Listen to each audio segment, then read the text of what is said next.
Crazy story, dude. Really crazy. I love And the that the shit. thing is too, like I could get more in depth, and like there's a lot of weird shit. Yes. What is up? What's up? All right, What is up? guys. What is up? Welcome. How you guys doing? This is the On Cloud 9 podcast. I'm Sit excited. down with Mary Jane and a guest every week. Woo! Wait, is that gonna like? That's really loud. Oh, I'm I'll sorry. edit Yeah, I that shouldn't out do that. later. We'll edit that part out. Shit. All right, I got my homie Lost in Vegas, What's up, guys? How you doing? also known as Austin. Yep. He's the Mhm. man, Mm-hmm. rocking his new one-of-a-kind vintage. One of a kind. We'll call it vintage. Yeah, vintage. Yeah, we'll just say that. It sounds better. Shit. Oh, hey, there's somebody outside. Oh, Anyways. Oh, hey, what's up, guys? Hey, probably not. I don't know. Hold up. Yeah, just go in. Yeah, you can just knock.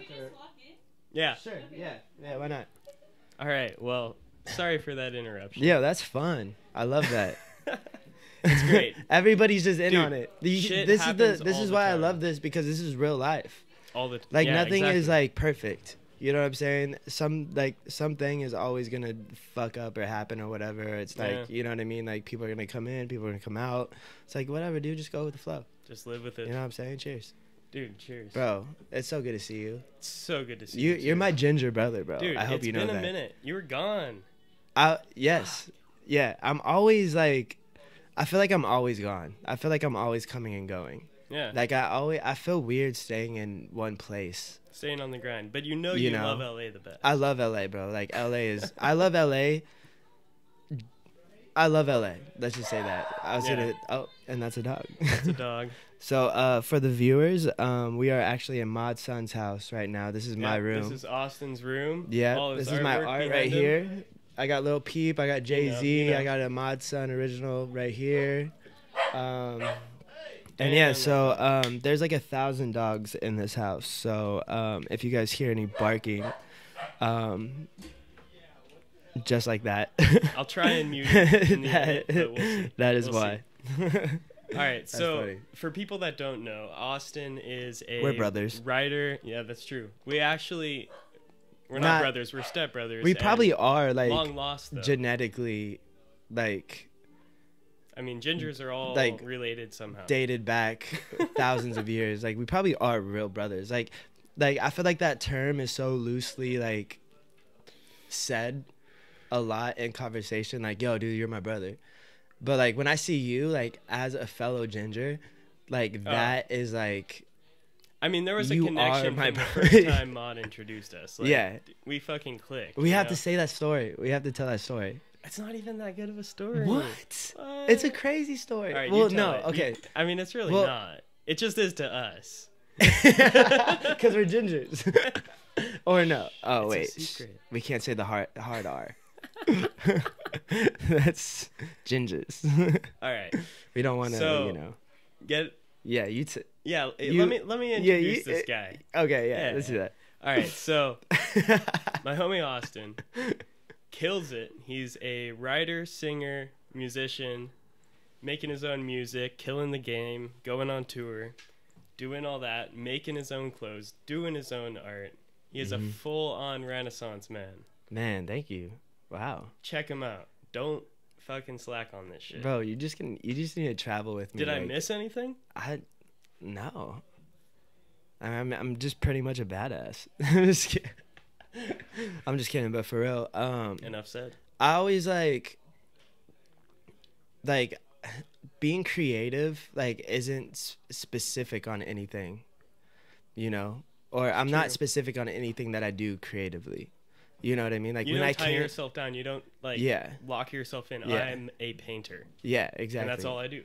And I think too, like because I'm like always curious, like yo, like how did they do that? Like when I Right. remember when I first started painting, like I would look at like, well, I was an art minor, so I always was like fascinated. Like I always loved art, like growing up, and I always loved poetry, right? And I was just Okay. like, that's so sick. Like how did they do that? You know what I mean? Like you look at a painting and you just like try to put yourself in their shoes and you're like, how the what was the steps and what was the yeah, like process to what come up and with so like I how just they started created this? replicating, and I just started doing it, and I just started figuring it out, like, yo, like Alright. this is super cool. Like even with music, like I've never, my whole life I wasn't a musician, you know, like I played soccer, like that was like my thing. And what was your idea of what you wanted to be when you were a kid, when you were growing up? oh my gosh, okay, so when I was a kid, well, see, I started soccer at a very young age, very, very young age. How old? I want to say like 7, and I tried like doing t-ball. I tried that. I did basketball. I loved basketball. Basketball's you know, dope. I like played it. yeah, I was. I used to be dope able to at dunk. basketball. No lie. You played high school ball, right? I did. Yeah. Yeah. Bro, I Back know when- everything in about my you, bro. I'm about to prime- interview you. In my prime, I used to be able to dunk. No lie. In my prime, Oh, back I'm in my not day. I'm not in my prime. Yeah. I fucked up both my legs and my elbows. Oh gosh, dude, that's the thing with sports, bro. Like you could really fuck your whole yeah. body up, dude. Like it's not healthy. Yeah. That's why football players, bro, like they'll, you know, like have millions of dollars but have Alzheimer's because of how many concussions they have. And it's like it's No lie. scary, bro. You know what I mean? Because they dedicated their whole life to this. But So you were going to school, you were an art minor major? Did I mess that up? so I was well, okay, let's just go back from when I was 7. So basically when I was 7, so when I was 7, I played my parents put me in soccer, and I just immediately fell in love with it. For some reason, I was just naturally good at it. I was super fast. I had these skinny ass white legs that were just like aerodynamic, and like I was just faster than everybody, and it was weird. feel that. It was super weird. Yeah. And I just had I don't know where it came from. I just like grew this like super like deep like passion like for soccer, and I just like fell in love with it. I was the only child, so you know, I had a lot of downtime, like when I wasn't with my friends or when I wasn't at school or whatever. Like Yeah, there's I a would lot of- always like I would need to do, like I felt like I needed to do things, Yeah. you know, like to keep me occupied or whatever. So soccer just kind of like fell in my lap, and like literally like it consumed my whole life. Like I would wake up early, I would like run, I would go to class, like think about soccer. I would immediately after class, like I wasn't social at all. Like I would go to the soccer field, or I would go back to my house to like play soccer in my backyard. And Did you have one of those goals where you would just kick yeah, it no, all I the had one of time? the like I little can like see that. PVC Yeah. pipe goals. Yep. I even like made I even made a goal like myself out of, my dad was an electrician, so he had PVC pipe like everywhere. You just took some And netting, I threw it up there. I cut netting out, and like I made a soccer goal and I put it in my house, and me and my dad would always play soccer in the house, like when I wasn't playing soccer outside. So like literally like soccer like consumed my whole life. That's And great.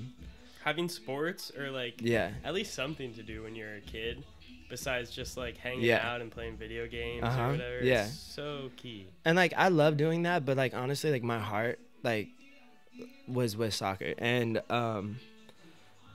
yeah, I just became like really I just capitalized on it. I just became really good, you know, and I just like obviously I'm a How far you did know, you go?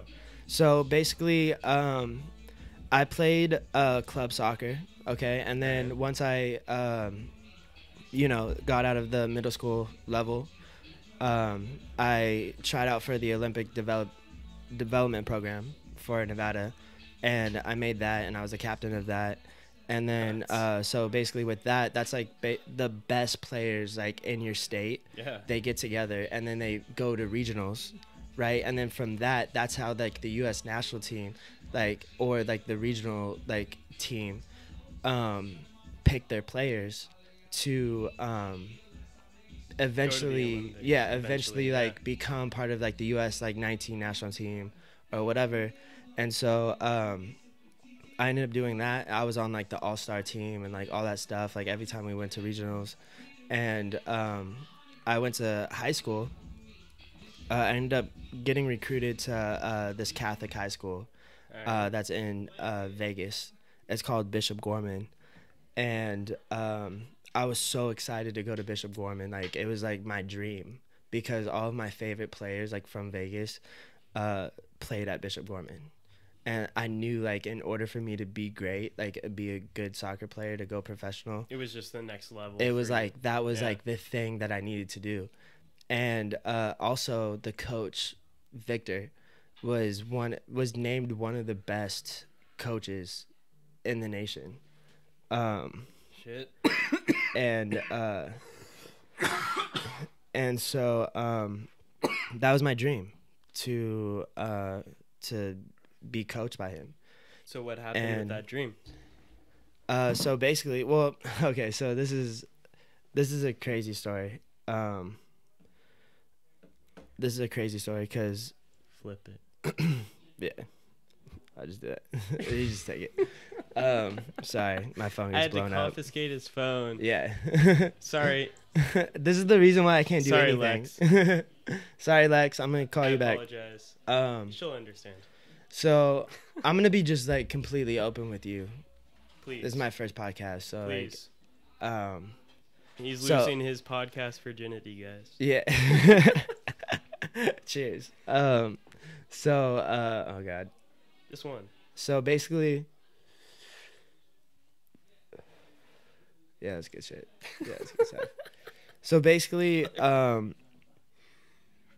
got asked to play at Bishop Gorman, which is a huge deal.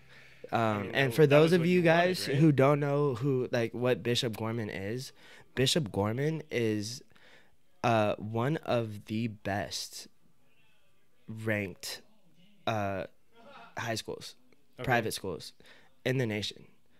They have won, like, up until this date, like, they have won 10 national championships, plus 10 state Wow. championships, and then they've also played in regional and nationals, in football, baseball, tennis. Like, literally, like, as far as their athletic program, they are ranked nationally, like, in the top 10 high schools. And Crazy. but soccer was never like in that category until I got there, and we obviously like were very successful.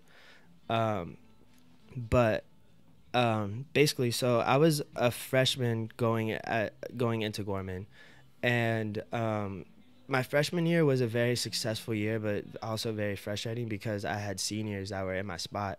So obviously, you were like, the newcomer. yeah, into a so I was team like that had already established themselves as something. and so I established myself as like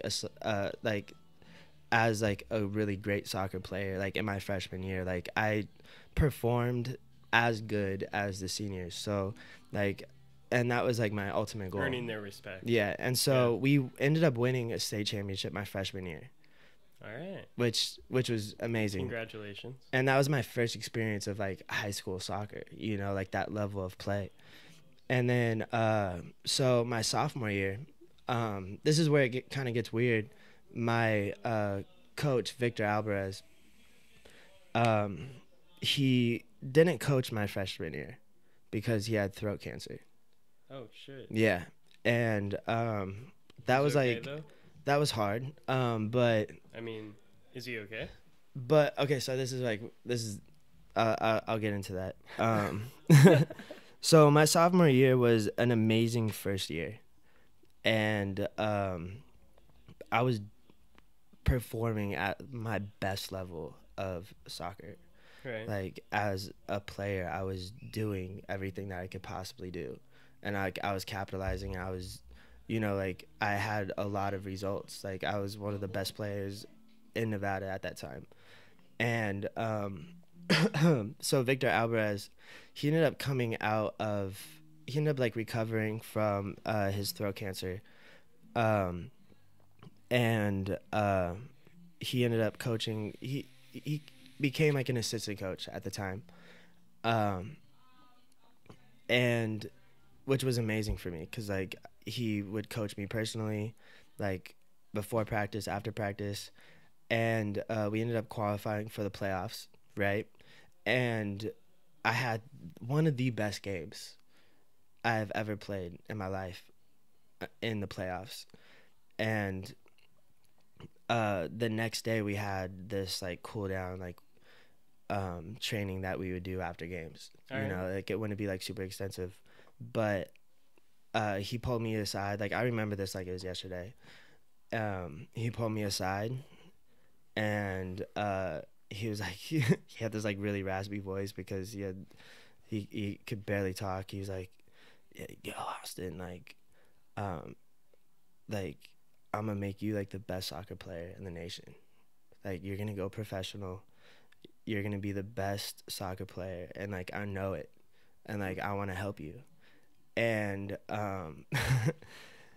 and I was just like, wow, like thank you, like that was my ultimate dream, you know, like to be able to do that. Like I lived like soccer, you know, like that was me, that was my identity. Running that shit. And then 2 seconds later, like after he said that, he ended up coughing, and it was like this really aggressive cough. And then he ended up coughing up blood, and I was just like, this is weird, you know. And he ended up coughing up a lot of blood, like a lot of blood, and I was freaking out. So I called his son over because that's who took his spot as a head coach. And anyways, like me and Nick ended up carrying Victor, who was like this small, like this very small, like I think he was Spanish, but like very small, like bull-legged like guy, and like super fragile, like in that moment, and he just like passes out because like he lost so much blood. Yeah. And we like threw him in the car, like they rushed him to the hospital, and then that was the last I heard of him. He ended up passing away like that day. And I don't mean to like put a damper on that. Whew. Yeah, but that was like that was going into my sophomore year, and not gonna lie, like that was the first person that I have looked up to or been so close to who, like I had literally the last conversation with him, like before he passed away, and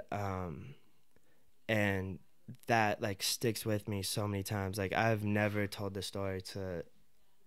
I mean, I have told the story, but a lot of people like don't know about the story. And thanks for sharing, bro. Yeah. So, but this is like wow. I'm able to tell the story because like I'm obviously like healed from it. Like it's something that I know that happens in life, and like obviously it's an unfortunate situation to be placed in, but at the same time, you know, like my perspective on that situation has changed a lot. But during that like moment of time, like that shit was so hard. But so basically like that happened. You know, like devastating. Like I never felt like so like broken down like before in my life. And but we still had playoffs. You know, so like we still had to play, like, and we still had to like we had to put our emotions aside or like use it as fire. And so that's what we did, like as like the captain of our team, like, and there's two other people. I was like, yo dude, like we have to like do this for him, you know. Right. And so we're in the semifinals, right? And I'm not making any of this shit up. Like, I have news articles written about me that you could Google. Okay, so yeah, we're in the semifinals. We're playing one of our most competitive teams in our high school league. They're like probably the most like equivalently talented team that like we played. And so I knew it was gonna be a battle, right? We all like prepared our whole season for like this game, and we were losing 1-0 the whole game, right? The whole entire game. First half they scored, second half they're still winning, right? Now there's 5 minutes left of the game, and I'm like kind of like being like, okay, fuck, like we have to make something. We have to do, like, we need a miracle at this point. Sure enough, we got a corner kick. We end up scoring to tie it. All right. Literally with 4 minutes left to play, right? So during these 4 minutes and of, you know, like we're tied or whatever, and like we obviously don't want to go into overtime,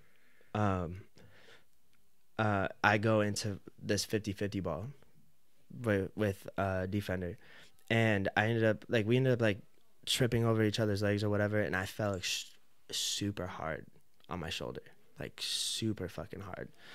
And I'm laying there like on the ground, and like I knew something was wrong. Like I didn't know what it was. Like I wasn't in pain, but I was in like the worst discomfort of my entire life. Like literally, like I could not move. I mean, when you're in that situation, yeah, I was like so helpless, pumping so hard you don't even feel and like my arm is like this, and I could tell something was fucked up with my arm, because like my like whole wrist was like, you know, like twisted, and I was like, dude, like what the fuck is going on? And then like basically like everybody like rushed, like there's everybody on the sidelines, like my parents, like my mom was like screaming like, we need to call 911, like all this stuff, like blah blah blah. And like I'm like, no, like don't, like let's just like don't, like stop, like don't call the ambulance, like we're fine or whatever. And then like I ended up like like before, what a trooper. Check this out. So like this is the weird part about it. During that moment, and I'm not making any of this up, during that moment while I was laying there like completely helpless, like could not move, I literally closed my eyes and I had a conversation with my coach, Victor. And I was like, Victor, I know you're here. I know you're watching this game. And I know that you're with me. Like I can feel you. And like if you are, please give me a sign. Like, please, like, help me through this situation. Like, give me the strength. Like, give me something that I could do to get through this situation, right? And sure enough, like, as I was saying that, like, I found, like, the strength to, like, finally, like, move my hand, right? And then all of a sudden, I feel my shoulder, which was out of place. Right. It completely popped out of its socket, which I had no idea. Slowly move back into the socket. And it just pops right back into place. And I was like, holy fuck. Like, I like, dude, I didn't know what was happening. I like sprung up and I was like, holy shit, dude. Like, what? I have never experienced that before in my life. Like, it was so weird. And it was so like it was such an awkward situation to be in. And, so basically the game ended. We're going into overtime, right? Yeah. My coach didn't want me to play. I was like, no, fuck that. Like, we're in overtime. Give me a ibuprofen. And like, I'm pumped up off like adrenaline, bro. Like, I'm ready to go. Like, I need to be in the game. And sure enough, bro, like my shoulder was so bad, like any movement, like it would pop out. And like it still pops out to this day, but like during that time, because it was so fresh, like my ligaments were basically torn, so nothing was holding my shoulder inside the socket. I've been there with my elbow. It's not. Yeah, it's bro, not it's good. the weirdest like situation to be in. So I'm like running during the soccer game, holding my shoulder in, right, so it doesn't pop out. Sure enough, like one of my best friends, like at the time, like on our team, beats the defender, passes me the ball, right? I'm like double marked, right? So I lose one defender that was marking me, and then I get the ball, and then I like turn, I end up beating him, and like I look up because I think like I have to beat like another person, and it's literally just me and the goalkeeper. And bro, like as soon as I looked up, my shoulder popped out. Bro, I'm not making this up, dude. As soon as I looked up, it's literally like for me to, I mean, you guys can't see like as far as distance wise for this, but it's give us a feet, like 15 feet. Yeah, like 15 feet. Oh shit. So it's me and close then. Yeah, so I'm like literally looking at the goalkeeper and like at the goal, and it's just me and him, and literally like everything just blacks out. Like I don't hear anything. Like it's literally, I could hear my heartbeat. That's how quiet it got, right? And my shoulder pops out. I'm like, fuck. So like I'm holding my shoulder, right? And I'm like running towards the goal, like dribbling. And I ended up tucking it away into the left corner of the goal. and it was a golden goal. So whoever scores first wins the game. I ended up winning the game, and I just collapsed on the ground, bro. Collapse. I was just like so exhausted and just like so overwhelmed with like emotion. You know what I mean? Because that ended up getting us into the championship game. And we ended up winning state, and we're the first high school team to win back-to-back state championship. And that was my first 2 years of college or high school. Holy shit. Yeah. So yeah, that's a crazy story. It was a lot, dude. bro. That sophomore year, bro, was not literally on the edge of my seat, but yeah, it was a crazy year, bro. And like it was an insane year. And we have at the end of the year for all of our like athletic programs, we have this banquet, you know, and so they honored like our coach Victor and our team for winning state, and I ended up speaking at the banquet like on behalf of our team, and I literally could not make it through it. I like broke down like crying. Like it was so hard. It was so hard, man. That was my first experience of, you know, like dealing with that, and it was insane, you know. So but I didn't mean to like go at the forget about it. Pause right there though. So you won state twice, and all of a sudden now you're on tour making music. Yeah. How did that happen? Okay. All right, so this is also a funny story. My life is just full of stories, bro. We got time. So okay, so from that point, I I was getting recruited by like UCLA, you know, like all of these schools that I like dreamed of going to, right? And then my shoulder just kept on like fucking with me, you know, like I had to take a year off like after state, and it just kept on fucking with me, and like eventually like all of these, you know, like all of the colleges that were, you know, like I had offers to go to,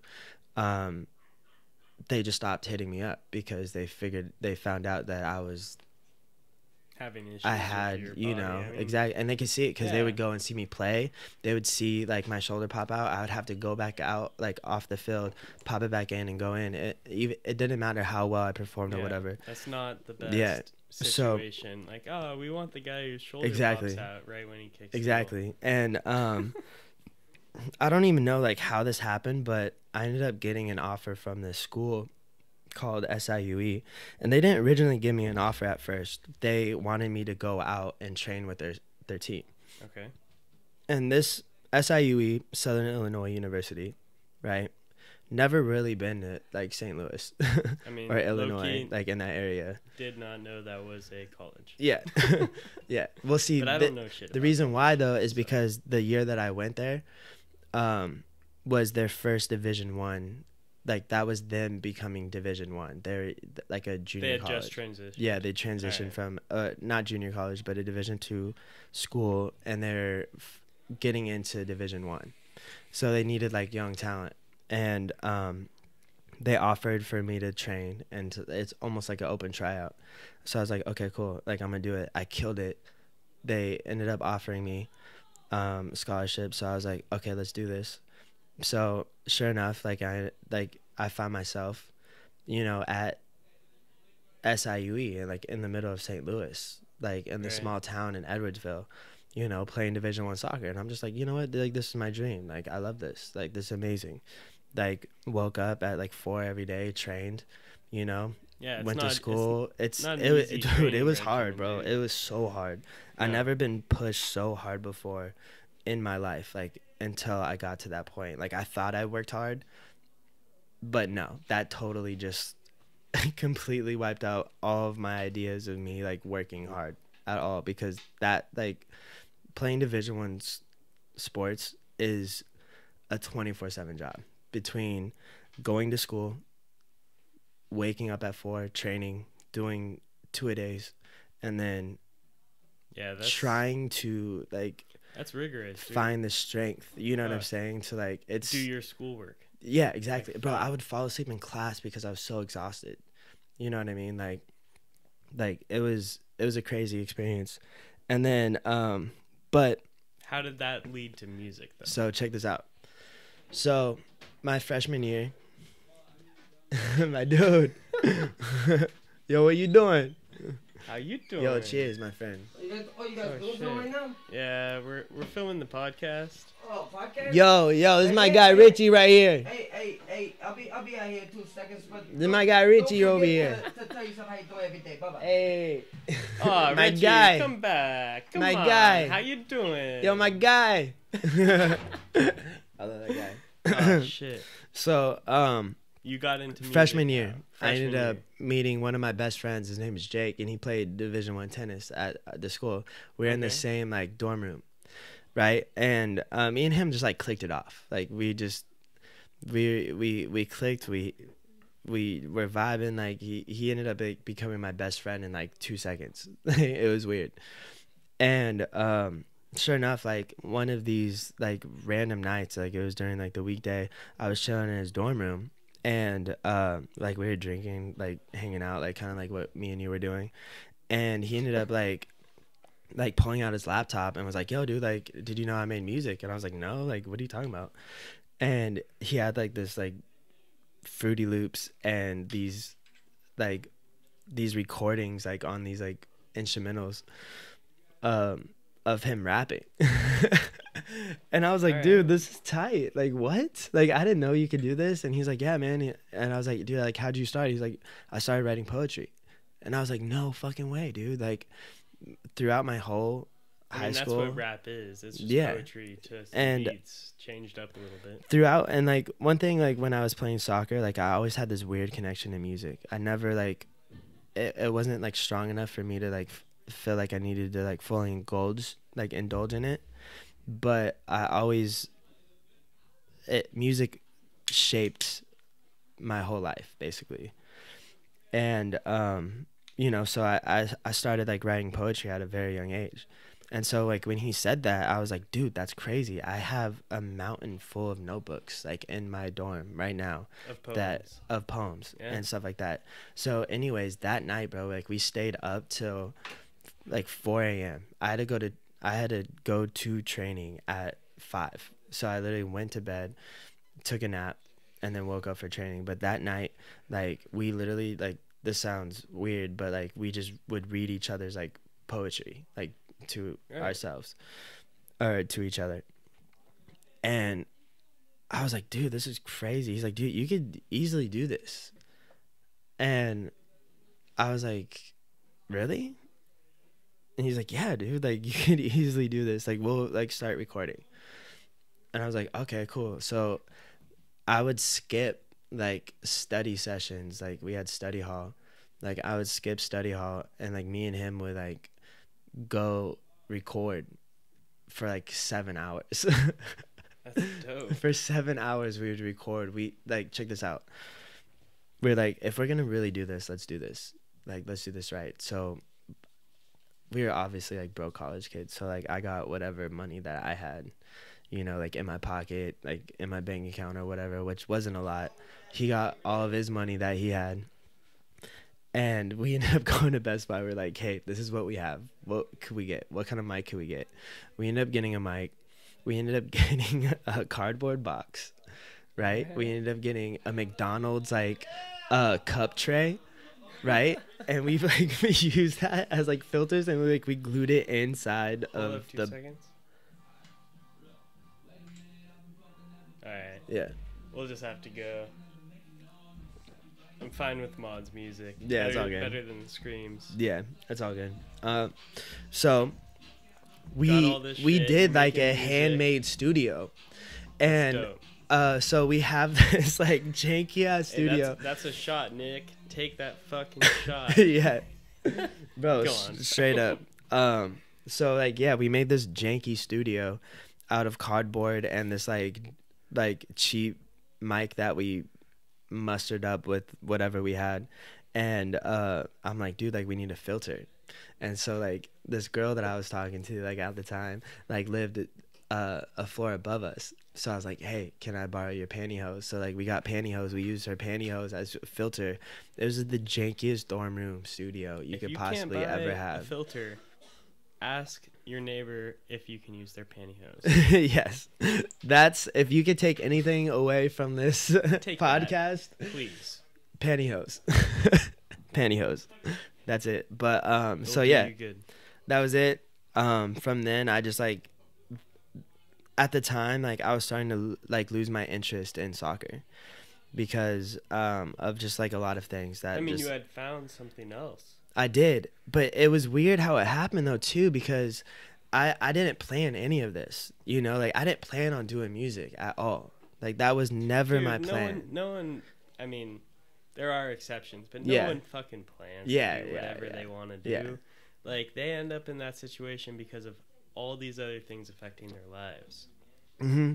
It's not easy Straight to up. plan what It you're does. going to do. For That's your why I'm a huge believer of just going with the flow. I'm with you. You know what I'm saying? Because you Yeah. never know where you're gonna find yourself. You never know what you're gonna discover, like about yourself that you have like deep inside. And like I had music deep inside me, and I did not know that. It's like that movie Yes Man. Yeah, bro. Dude, if The you movie don't- Yes Man, bro, changed my whole entire life. If you don't say yes Yeah. to things, Mm-hmm. like someone Bro, invites cheers you to to that. go out, Cheers. Yes. You're like, nah, I'd rather stay home and just watch Netflix. Mhm. You know, do what I do every single night. How are you going to do anything different? How are you going to do those things that you want to do? Exactly. when You're like, oh, I wish I could do this. Well, you Mhm. have to make an effort to do something to be able to do Mhm. what you want to Mm-hmm. do. Yep. Exactly, bro. And it's funny you mentioned that because that movie specifically changed my whole life. And I know it did with like a lot of people too, as well. But during that time, it was like a weird transformation that I found myself into.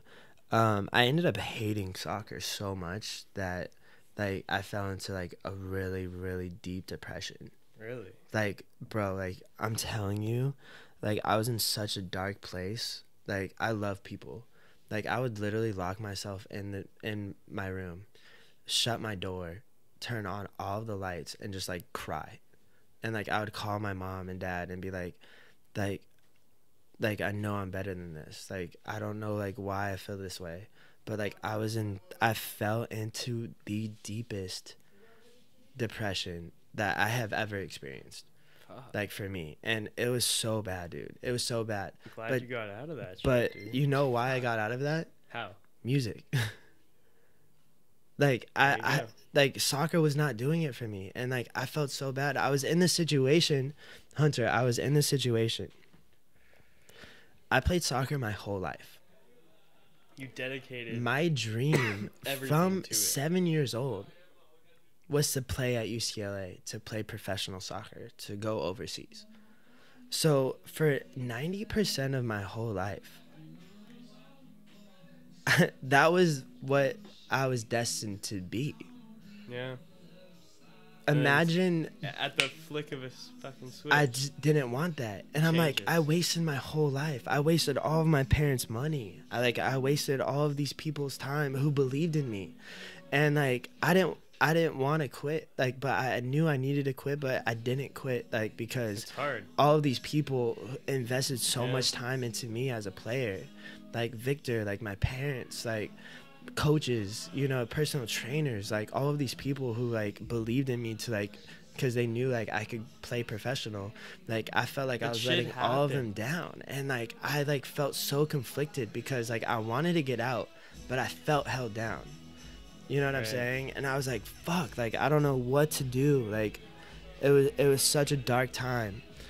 And I remember I made my first whole song, like my first complete song. And I've never felt so alive. Like the same feeling What was that that song? this Is there a it's name? called I think it might actually be out. It's called Cushion Pain. Cushion Pain. Yeah. Yeah. So If I can, I'll put a link to that in the description. we should. I'll We'll send see. it. I'll, We'll see. It's on my If SoundCloud. not, look it up. It's on my SoundCloud. But I remember making my first song. And this was during this like really dark time in my life, and I remember like feeling so alive, like so in tune with myself, and it gave me this outlet that I've never experienced before.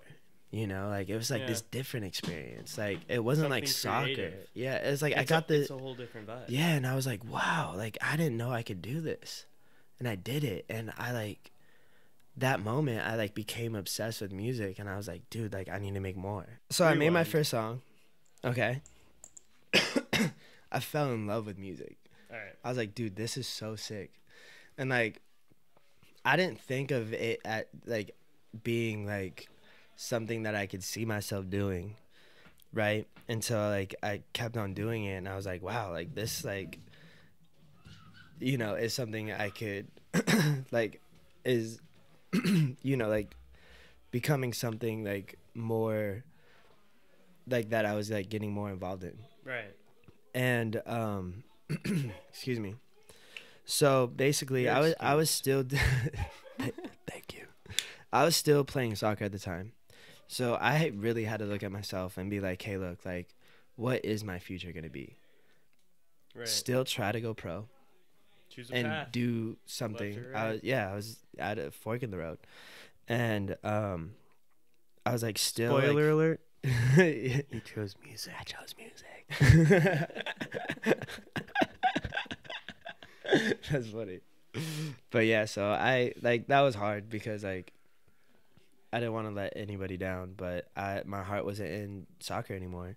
And I remember like waking up one day being like, and we were in off training or off season, and we had to wake up at like 5 a.m. and it was snowing out. And I remember like waking up, I think I was like in this like random girl's house or probably my girlfriend's house at the time. And I remember like walking to I remember walking to my truck, right? Just like hating it, dude. I was like, fuck this, dude. Why am I doing this? Like, why am I like waking up, dude? Like, this shit sucks. I should just sleep all the time. I should just get hard, yeah. But Yo. Films by Bros. Follow Films Films by Bros. Love Bros. you, Rod. Later, Roddy. Drive That safe. was Rod. And so yeah, I remember like walking to my truck and like sitting in my truck. I was super late. I was like, dude, like, what the fuck am I doing, dude? Like, why am I doing this? Like, I don't want to do this. Like, I don't feel good doing this at all. I was like, why? And in that moment of time, I was like, you know what? Like, fuck everybody. Like, I'm gonna do what I want to do. Fuck everybody. Because I was doing it because of other people. Like, the reason why I was so unhappy is because I was playing soccer to make other people happy. And I was like, no, dude, like, I'm like, I have full control over my life. Like, I have nobody that I need to, 100%. you know what I'm saying? I was like, no, fuck that. Like, I need to, like, focus on Austin. You know what I mean? Like, do what I want. Like, why not? You know what I'm saying? Like, so Right. I called my coach up and I was like, hey, coach, I've been thinking about this and I'm quitting. Like, I'm not playing for you anymore. And he was like, dude, What like, was his reaction he was to like, that? well, you could tell he was I caught him like completely off guard. He was not expecting that at all. But he was like, dude, like, are you sure? Like, Right. like we could work something out, like whatever. And I was like, no, man, like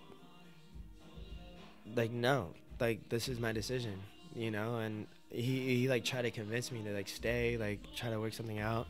And I was like, no, like I just don't want to play anymore. And that was it. Literally one phone call. So phone call. literally 30-second phone call changed my whole life. Changed my whole life. And from then on, like from that moment, I was like, okay, I got to put all of the energy that I did in soccer, I got to put that in music. Right. So I was in the studio, like I was in the studio every single night. Every single night. fucking grinding, bro. And so like in St. Louis, like I ended up, this guy named Chad Fellers, I don't know if anybody of you, like any of you guys know who this guy is, but he was like this promoter in St. Louis. He worked with Somo, like Mike Stud and all these people. He was booking them for like mini tours like in the Midwest. And for some reason, I don't know how he connected, but like I think he like listened to like my music or whatever, I don't know. But he ended up like booking me shows like to open up for these artists. So I'm like opening up for like Mike Stud, you know, like when he was like first like popping off, and Huey Mag, which is funny because like I'm friends with him, and Mike Stud I had a studio session with like the other day, which is completely funny, like super funny how life works. Like works out back exactly. And you see those people later on. It was always because I manifested that like completely, like even when I first met them. But it's all about that shit. So yeah, I was like, I ended up finding myself doing shows, and like really like kind of getting a buzz like in St. Louis, like throughout like my school, and like throughout just that whole area. And I was like, wow, like this is cool, dude. Like pump up. Yeah, I was like, I could see myself doing this. Like I had to prove to myself that, you know, like I knew nothing about music except for that I really liked it. You know, like I just loved doing it. You know, it was challenging for me, and I was like, fuck yeah. So I got to the point like where I got, you know, serious about it. I was like, I ended up like, I felt like I outgrew St. Louis. You know, I felt like I needed, for some reason, bro, like my intuition, like my stomach feeling. Let's be honest, St. Louis isn't the hub of music. Yeah. In the United States. It's definitely not. Which is why like I would travel to like Chicago all the time. But so I had this like feeling in my gut that like I needed to leave. I needed to get out of St. Louis. The same feeling that I had like when I knew I needed to quit soccer. So like I trusted this instinct at the time. Yeah. So I was like, I need to go back to Vegas because it's close to LA.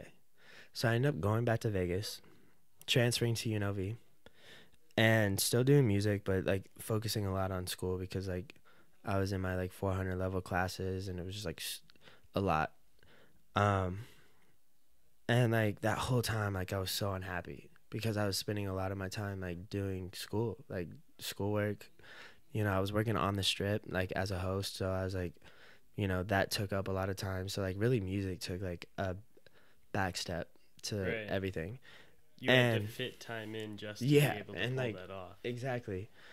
And like I looked at like all of these like rock stars, you know, like Jimi Hendrix, like Jim Morrison, you know, like Bon Jovi, like anybody who made music. Like I looked at them and I was like, how like can I be them? You know, like what's the difference between like me and like my life and like the path that I'm going down and their life, and how they got to where they're at, and like why are they like who they are? You know what I mean? Like how, like where's this separation? And I ended up like figuring it out. Like the reason why they're where they were at or are was because they took risks. Yeah. You know what I mean? Like they just like didn't give a fuck. Like you have to be able to put yourself 100% into something for it to pay off the way people always expect things to pay off. And that's why they don't get the results they want, and envy the people that are successful and have accomplished that, is because those people took the risk of just putting themselves all into their like project or music or task or any sort of thing like that. Straight up. And it yielded results, but like and the thing is too, like based off what you were saying, is like I was only putting 20% into music, but I was so unhappy with the results. You know, like I was expecting more from that 20%. Yeah. But then I was like, I had to reevaluate my whole perspective on it. It's like the reason why I'm so like frustrated of the results is because I'm only putting 20% in. Right, you your know, time's taken up by all this other yeah. things. And I was like, if I'm really gonna dedicate my whole life to this, if I really, if music moves me so much, if what I say about music and like my like self-proclaimed like love for music is so passionate, then why am I pushing it aside? Like Yeah. I need to dive in 1,000% into it. I need to risk everything that I have, everything that I've known, like that I've known. Like I needed to break down all of those walls. So having these feelings, what was your next step? Like what Okay. pushed you to the level of where you are now? So 'Cause, I mean, if you guys don't know, this fool's going on tour. He's traveling Yeah. all over the country. So this is fucking where it making gets better, music. bro. This is where it He's gets better, playing himself bro. This is a down. long Like, he's story. not- it's a long but it's story. necessary though, because like all of these moments, like that's why I'm writing a book about this. I'm like in the middle of writing it. Shh, don't tell them that. I won't tell. Oh, Shit. I mean, I guess the people who watch this Yeah. they'll get like an We'll see. exclusive, yeah. But so it's funny you asked that. A little like backstep. Like I there's a story before I answer this question. I ended up when I was in St. Louis, right? I had this dream. Okay? I had a dream. I had a dream. I was in St. Louis. The dream wasn't me in St. Louis. The dream, No. I was in St. Louis when I had the dream of me in Vegas All right. in my house. And at my house in Vegas, like my parents' house, they built it when I was 7 years old. There's a shed. And this shed is, my dad's an electrician. So the shed is filled with like a whole bunch of just like electrical like tools, like Right. whatever. It's literally filled up, right? And I had this dream that I was in the shed doing music. And I remember waking up being like, what? Like, why was I in the shed doing music? Like, why am I in Vegas? You know what I mean? Like, why am I back home? I mean, obviously you're lost. Yeah. Like, cough. But yeah, I remember waking up during that time like He's like lost. what the fuck? Why? Like I don't understand. Like I'm playing soccer. Like why am I not like why did I have this dream?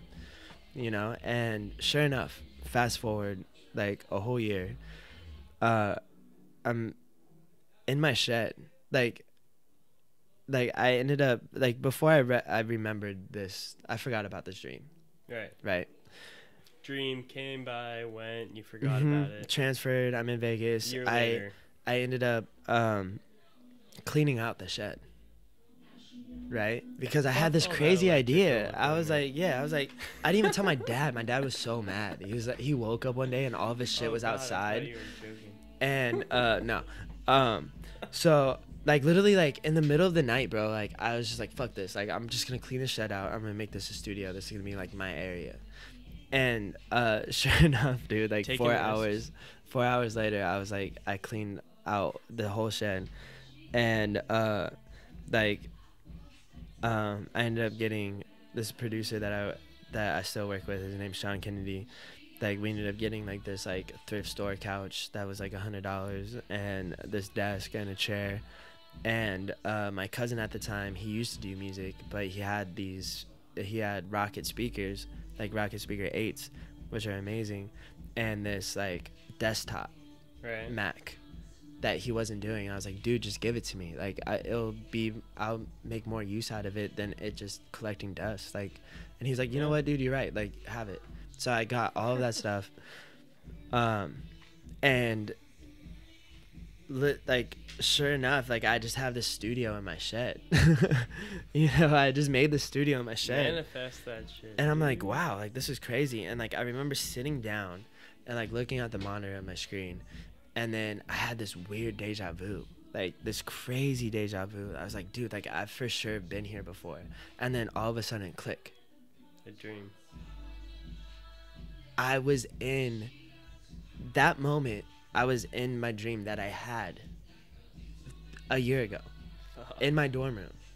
And I was like, holy fuck.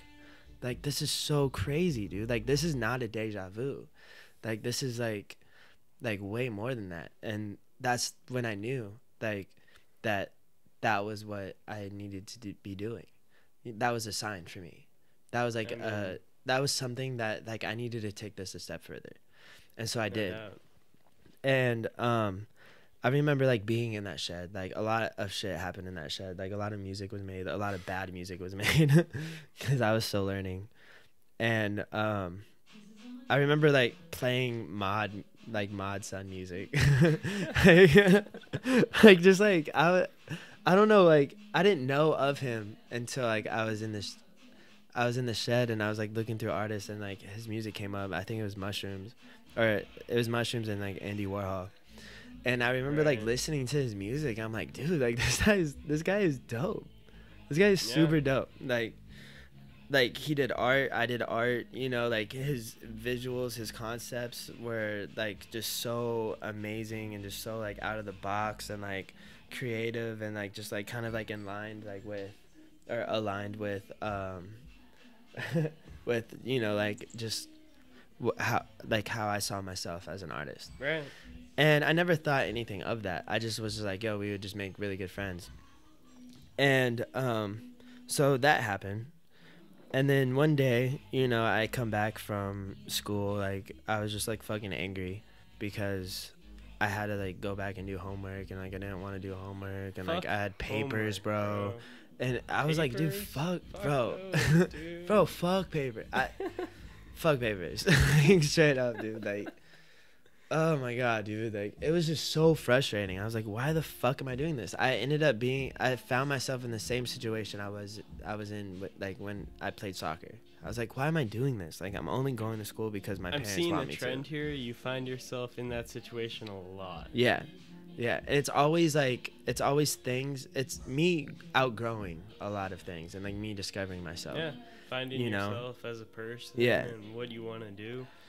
But this is when the story gets weird. And I'm ready. So I come home, right? I come home early. Like, I don't know why I come home early. Like, for some reason, I just come home earlier than I do. And I go straight to, like, our dining room, right? I open up my laptop, and I'm just, like, procrastinating because, like, I don't want to do, like, this paper. I don't want to study. Procrastination's a bitch. Yeah. Or it could be a blessing, depending on, like, what happens during it. True. But if you're in a school situation... In my case, it was a blessing because... The reason why I say that is because I was scrolling through Twitter, and Mod retweeted JL's tweet about finding an intern for the warehouse. Right. And they put an email address. And I was like, wow, that's so crazy. Because, like, I always, like, saw myself. Like, every time I close my eyes, I always envision myself in LA for some reason. I was like, dude, like, if I get out to LA, man, like, I would kill it. Like, I feel like I would do really well. You know, I just, like, I don't know how. Like, I have no reason to go out there, you know? And sure enough, this tweet, like, was just... Like, hey, yo, we need an assistant. Let's get it. So check this out. So I was like, fuck it. I'm going to email, like, JL at the time. I didn't know who he was. I'm going to email him, and I'm just going to just spill everything. And I told him, like, what I did, you know, like I art minor, you know what I'm saying? Like, went to school, like, I'm disciplined, you know, like, all of these, like... I have a great work ethic, like, you know. Here's my college resume. Yeah, exactly. Like, but it's funny, though, because check this out. So I did this whole elaborate email on just, like, who I am and, like, how hard I work and all this stuff. And at the end of the email, I say... I don't know why I did this, but I said, I live 5 minutes away from the warehouse. And where were you living at the time? I was living in Vegas. So I lied because I don't know. I was just I don't know why. Have a teleportation device or... Yeah. I was like, I live 5 minutes away from the warehouse. You're killing it. Like, that's why you should like like you should hire me because I live so close and I have a truck. And that was the last thing that I put. I have a truck. Yeah. I don't know why I felt like I needed to say that, but Did you have a truck? I did. Yeah.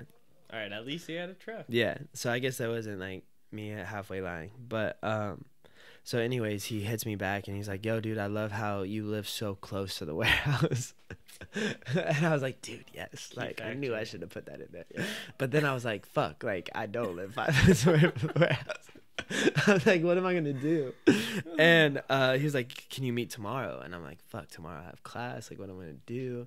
And so I was like, "Yeah, for sure," because you say yes to everything. So I was like, "Fuck it, I'm gonna do it." So he had just watched Yes Man. Yeah, like 2 seconds before. So anyways, I met up with Jo, but before I met up with Jo, my cousin,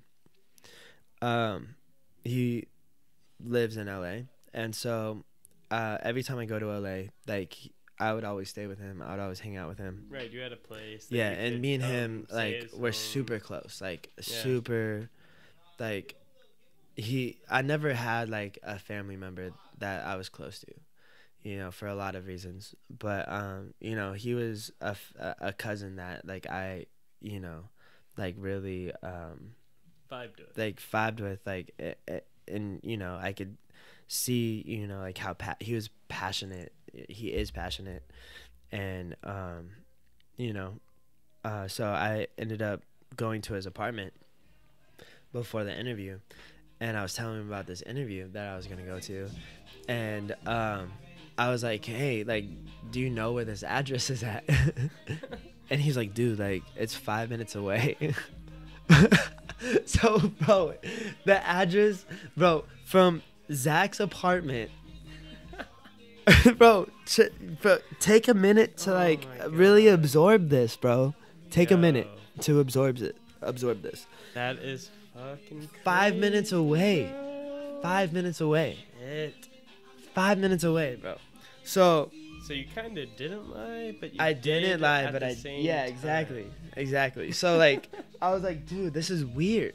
Like this is so weird. Like all these weird things, like we're just aligning and happening, and I'm just like, they can't be just like coincidences, you know? Yeah. Like it has to be like synchronicity or like the universe like speaking to me and like showing me and like guiding me and like telling me that like, yo, like if you don't do this or if you don't take this opportunity, you're not gonna become like who you see yourself as. So I was like, fuck this, like I'm doing this. Right. So I don't drop out of school. I ended up meeting with Jo that day, and me and him like clicked, and he showed me around the warehouse. I got the job like immediately, and it was just this intern in the warehouse.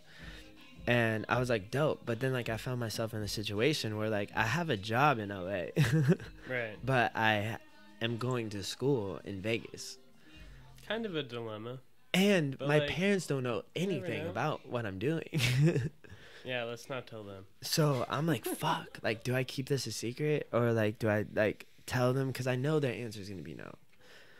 You know, they're not going to want me to drop out of school. Like, you know what I'm saying? Like, so I was in a situation where I was like, okay, like, what do I need to do? So I ended up driving back home, talking to my parents and being like, hey, look, this is what I really want to do, like, with my life. Right. I don't see myself going to school. I could go to school whenever I want. I could go to school like 10 years from now. I could still go to school. But right now in this moment, like, I feel like I need to be in LA. And I need to do this. You know what I'm saying? Like, and they knew how much, like, I really loved music. But the thing that, you know, they were hesitant about was school. And they're like, if you could find a way to finish the semester and still do what you want to do in LA, then you could do whatever you want in LA. You just have to finish this semester. So I was like, fuck, okay, like, let's do this. So luckily for me, like I was like a teacher's pet, not like a teacher's pet, but like I was like All right. kind of nerdy. I see what you're saying. Like I was kind of nerdy, so like Right. I had great relationships with my teachers, like I did because too until they found out I smoked weed. what? No way. Oh my god, dude. It's a long story. Oh man, I gotta interview you. We'll see. That's on my podcast for you. We'll see. Yeah.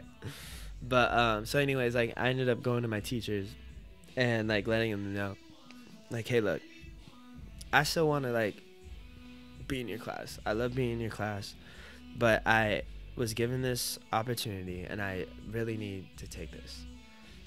And I told that to every teacher, and luckily for me, like during that time, like all of my teachers that I had and like all of the relationships that I had with my teachers, they're completely understanding of my situation. And they're like, you know what, Austin? You could do that. Like, go do that. Go do that. But you just need to be in class for our test. Or come back on Friday for our test to take the test. You don't have to be in class. Make sure you do the in-class assignments, but you don't have to be in class. So I was like, okay, cool, let's do that. Like, I'm down. And not realizing like how like much of a struggle that presented that put me in. But hey, you fucking pushed through it. Now you're so here. So dude, like Mod, I was interning with JL, right? And I was leaving after work every Thursday night to go back to Vegas to take my test on Friday, like all of my tests. And so like after work every day I would like study, do all my work or whatever, and then Thursday I would drive every week. On Thursday I would drive back to Vegas. And That's I did that for a dedication, whole man. semester. So I did that for basically like 4 months. And yeah, a lot of shit like happened during that 4 months. Like I was homeless at the time. Like I was living with my cousin, but then like some shit happened. I don't even remember like what, but like it's like, dude, you can't live here anymore. And I was like, all right, fuck you. So I don't like asking for like favors or anything like that. So I was like, you know what, like fuck this. Like I know like for some reason like I know I need to be here. How'd you end up here? So in this room right now? It honestly all started with Mod, and it all started with his internship. So I was interning, and I met Mod obviously through this internship, and it all started for me helping Mod move out of his house in Laurel Canyon, because he probably remembers this, I don't know, but he was moving out of his Laurel Canyon house and they needed a truck, and I had a truck. So I was like, we could just use my truck, whatever. The one truthful part about that email you sent. Yeah, exactly. So I went to, Mod's house to help him, load all of his shit into my truck. And I don't know, like we were vibing, like we were just, having a good time, like just like moving out of his house. And that was the same day that he ended up finding out that he was going on tour with MGK as a supporter. Right.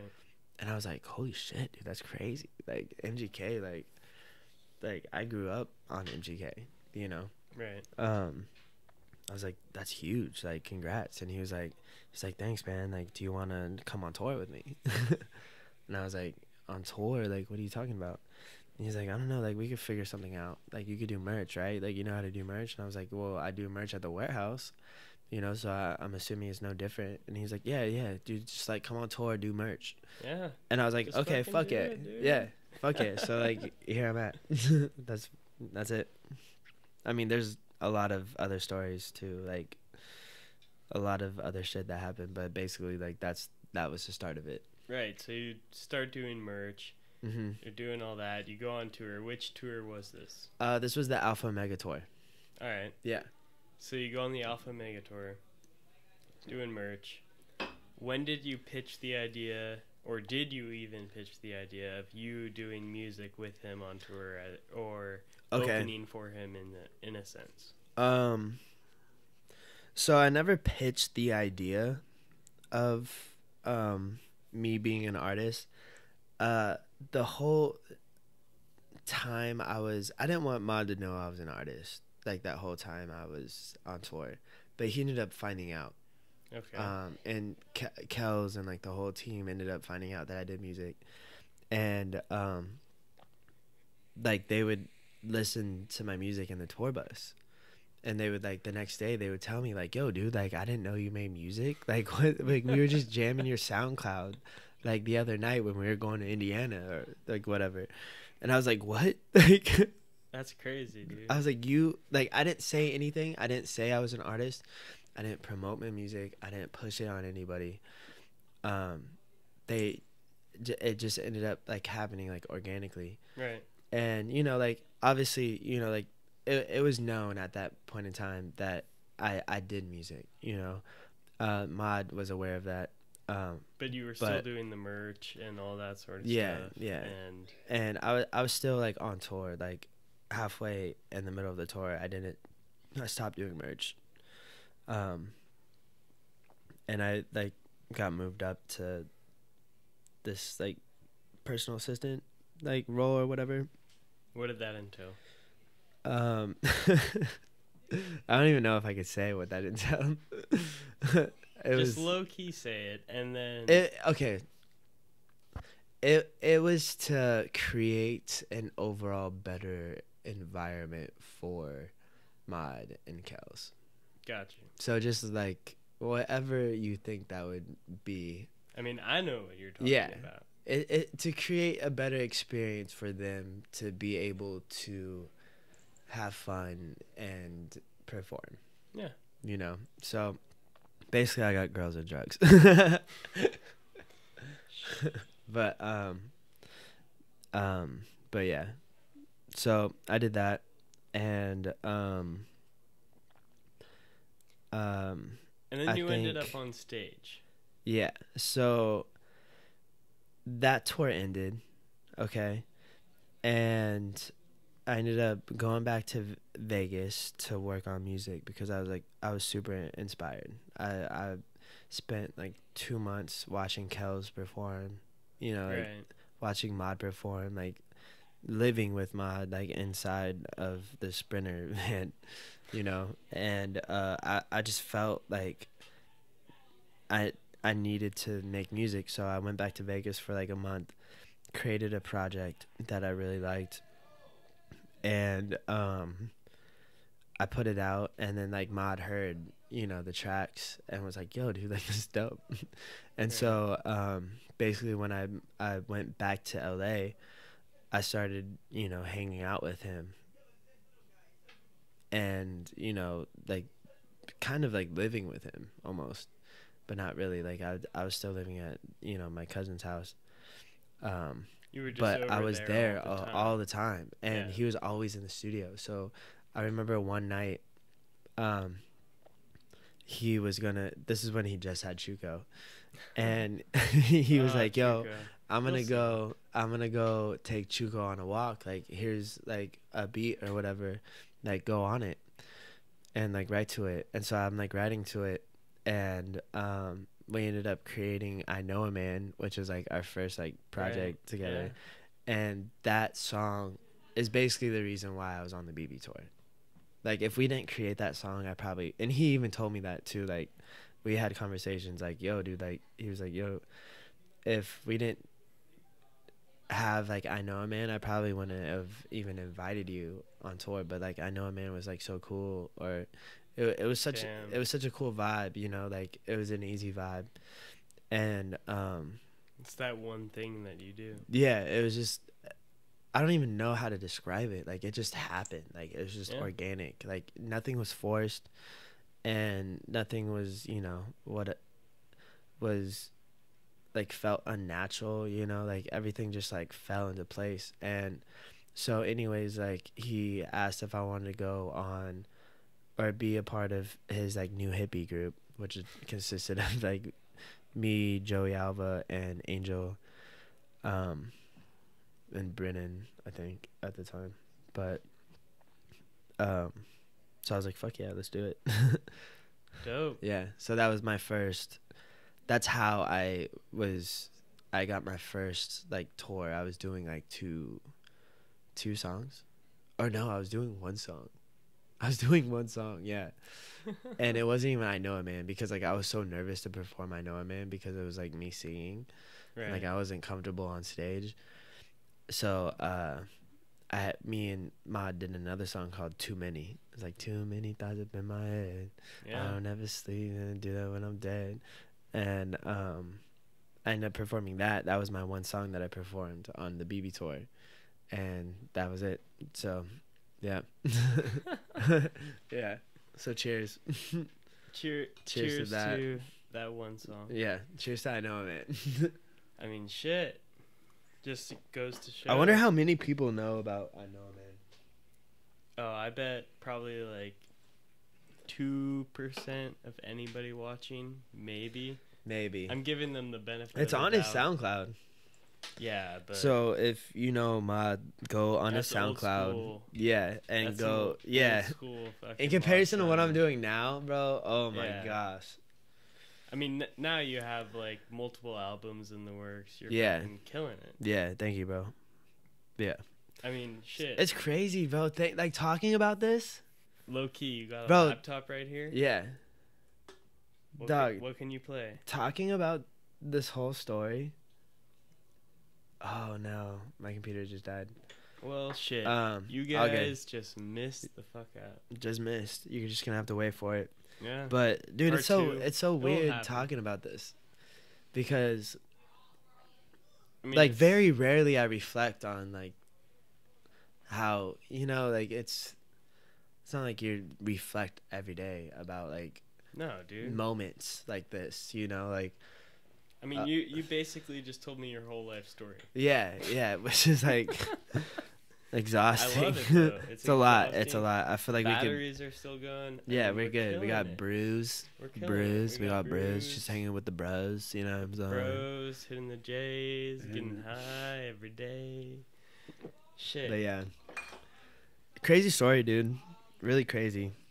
I love And the that shit. thing is too, like I could get more in depth, and like there's a lot of weird shit, weird signs that like have. I really like one thing I learned about this whole process is like really trusting my intuition, Right. because every time I felt like I needed to do something, like I felt it, Right. like inside of my like soul, like in my stomach, like even if No, it's there's that something gut that was feeling where like that gut, like you intuition. know that you're doing something wrong, and that if you just tried something else, Yeah. maybe it would change. Yeah, and it always happens when I'm afraid of making like jumping or like jumping off something or like moving, like when it always happens during a transition period Yeah. where I have to close the door on one aspect of my And life it's hard and sometimes. open up a door That's not easy. on another chapter. Yeah. Like that's like literally like every time I get this intuitive feeling, like this voice like inside of me that's saying like, yo, do it. Like do it. Even though I'm Yeah. scared as fuck. Like this is like feeling that I have that says like, yo, this is your time. Do it right now. And don't overthink it, And so I've really learned like throughout that whole throughout my whole life is to really trust my instincts and my intuition. And so yeah, now we're doing this podcast. Yeah. And now we're here. Yeah. Yeah. Oh shit. Okay. So What? I mean, What? Fuck, I don't dude. even Man, I'm know. having a great time, dude. This was fun. this has been a long. We should do fucking we should just make this our podcast. own podcast. I mean, like let's it's just not that long in the podcast sense, but like in the sense of the videos I've done, this shit is long. I think long. we should cut it off here, and we'll do a And- part 2. We could do it in like fucking tomorrow, dude. You think so? Oh fuck yeah. I'm down. Yeah. Okay. Yeah, Don't no, miss I'm it. for sure down. Because I could talk all night, dude. Like, Oh. I swear to God, like I get it. I could. Talk, I just sat here listening. Yeah, I know, dude. I'm so sorry. No, I just it's like good, dude. 'Cause I you uh gotta I have a express lot that to shit, talk and, about, not bro. a lot Because of like people have heard that. And they this is need my to first hear the podcast. Like, I've never fucking done any coming up of interviews, that. bro. Like this is like me. Like I need to tell my Dude. story. You know what I'm saying? Like I need to tell my story. And like thank you for having me on. Like We gotta I've been have waiting this again. for doing like I've been waiting to do something like this because like I feel like a lot of people like know of me but they don't know who I am. Yeah, And there's this a will lot of bring it out. things. Yeah. Everyone will hear it now. Yeah. There's a lot of things, bro, that like make Show me the struggle. who you know 'Cause it's not I easy. am, bro. Like I've been through a lot of shit. You know what I'm saying? I've been through some Yeah. crazy shit. I'm not like taking away from anybody else, but like for me, like there's way more to Las Vegas than just like what you see. And like Yeah. you know, hopefully my music like will invite you into like who I am and like give you you know like a good idea, at understanding of least. where I came from. Yeah. But you know at the same time, bro, like I'm an onion, bro. We're peeling Like, back the levels. yeah, we're peeling it back, layers, bro. Like we levels, started off with probably like the joints, most what? like Getting high. Yeah. Oh shit. Okay. yeah I'm going off. yeah All Going right. on. Cheers, bro. Thank you Cheers for to having that me. shit. So cheers to part 2. Part 2 coming Part soon. 2 coming soon. Don't miss it. Don't miss it.